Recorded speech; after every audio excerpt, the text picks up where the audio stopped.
Hello and welcome to another video here on AV Forums. I'm Phil Hinton, the site editor, and in this video we're going to take you through the best picture settings out of the box for Panasonic's OLED TVs in 2023. The settings we're about to show you are present on all of the 2023 OLED TVs, and you should get the same results by using these settings on every single model, including the MZ980, the MZ1500 and the MZ2000. So what we're going to do is we're going to do SDR, HDR and Dolby Vision settings. You will need SDR content, so that's any HD or SD content that you can find via a TV tuner or Blu-ray disc or DVD or whatever. It's any content that's not HDR. You want to play that on the TV, and then when we press the menu button we get the same menus on screen that you see here.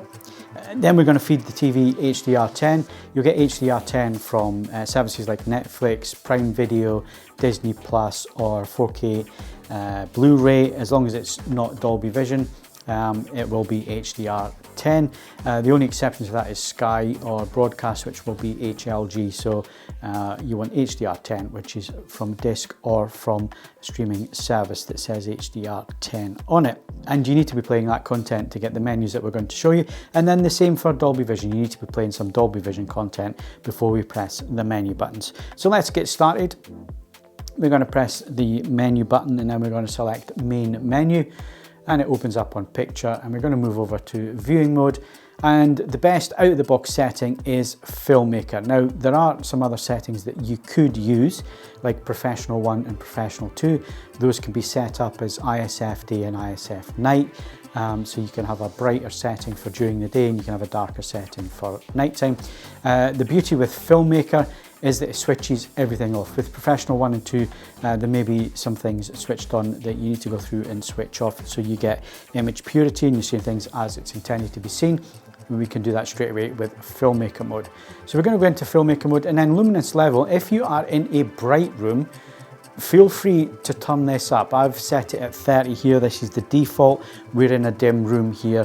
If you're in a brighter room, then you can obviously adjust luminance level until it's bright enough for you in your viewing environment if you've got a much brighter room. We're in a dim room, we're going to leave it at 30.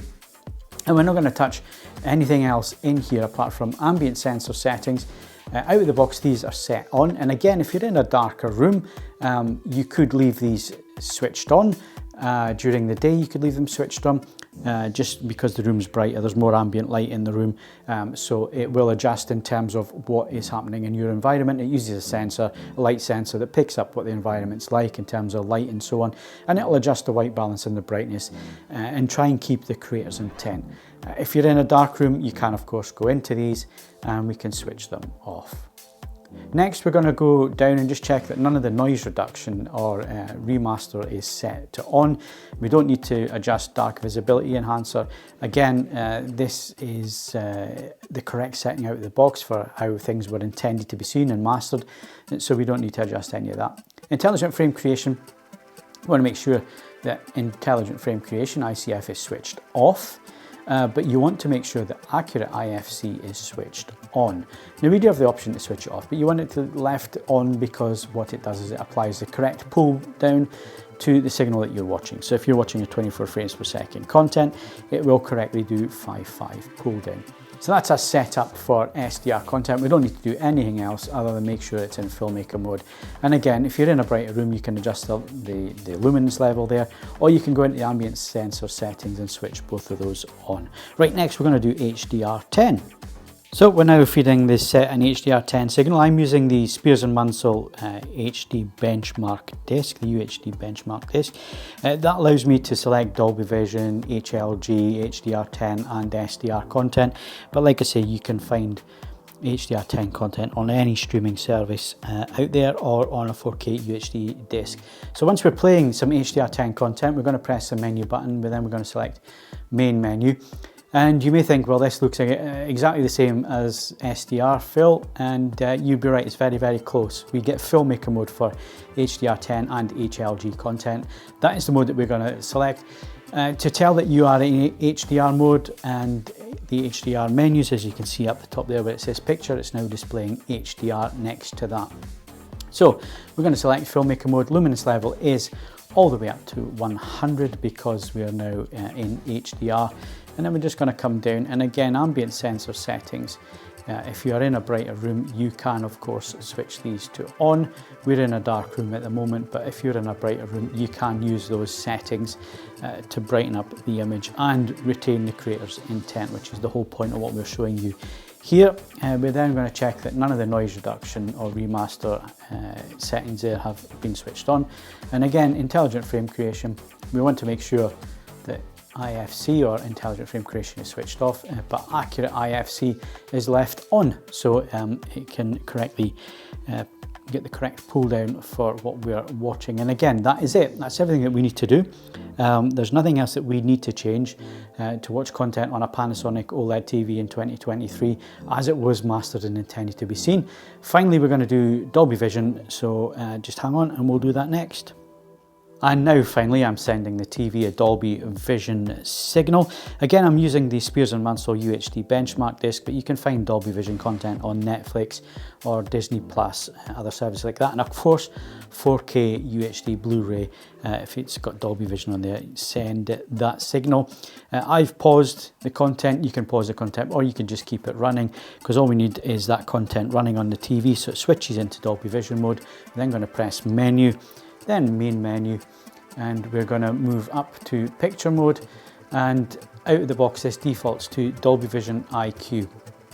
Now let's handle this one first of all, because there are some people out there that will prefer this mode, but there are some things that you need to switch off here if you're going to use Dolby Vision IQ. So what is Dolby Vision IQ? Well, basically it's using the light sensor that is built into the TV. It's reading the room and your ambient light settings. So if you're in a bright room, it's going to brighten the image up without making the blacks milky or anything like that. It's going to try and keep the creator's intent, but make things a bit brighter so you can see what's going on. Now, one of the problems with Dolby Vision IQ on a lot of TVs is that it then grays out a lot of settings that you then can't switch off, which the manufacturer will set. Some TVs like TCLs, you have no way of changing anything once it's set to IQ, including frame interpolation. Thankfully, Panasonic do it a little bit differently on their TVs, so we're just going to go down, and the first thing we're going to check is ambient settings. Now, you can switch off these, and out of the box in Dolby Vision IQ, auto white balance is switched off. You can switch off auto brightness as well, but that then defeats being in Dolby Vision IQ mode.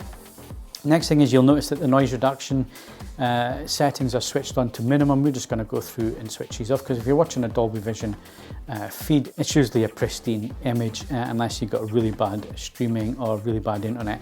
Then intelligent frame creation, this is where on a lot of TVs it's grayed out because it will switch on the interpolation, and we don't want that. So if you go into minimum and just switch that off there, and now you see the accurate IFC, we can adjust that. We're going to leave it on because that adds the correct pull down to the content, especially 24 frames per second film content. So if you're using Dolby Vision IQ, that is everything that you need to do to make sure that you're getting the image as pristine and as pure as possible if you're an image purist. Now, the other setting that we're going to use, and this is the one that I would use if you're in a dark environment, although the screen just got brighter there, is Dolby Vision Dark. Again, this is for watching in a darker environment, and we're just going to go down, and why it got brighter is the ambient sensors. These are switched off, and because we're in a brighter environment, and because we're in a dark environment, it looked a lot brighter because the ambient sensor that we're using in Dolby Vision IQ had obviously made the image dimmer because we're in a dimmer room. So anyway, these are switched off by default in Dolby Vision Dark. Basically, Dolby Vision Dark is Filmmaker Mode for Dolby Vision, and again, everything else here should be switched off. IFC, accurate IFC on, everything else switched off exactly the way we want it, and that's it. That's all you need to do. So if you want the easy route is Dolby Vision Dark. You want to select that if you're in a darker, dimmer viewing environment and you want to watch films properly. If you're in a brighter environment, go to Dolby Vision IQ. It has the light sensor, so it will take into account what your environment is like and adjust the picture brightness accordingly without damaging the creator's intent in any major way. And those are the settings for Panasonic OLED TVs in 2023. So any of the models in the lineup that have the Filmmaker Mode and Dolby Vision, which is all of them from the MZ980, 1500 and 2000, those are the TVs that this video is intended for. If you found this video useful, then please do give it a like and come back to AV Forums for more of our review videos and settings videos. We'll see you again very soon. Thanks for watching.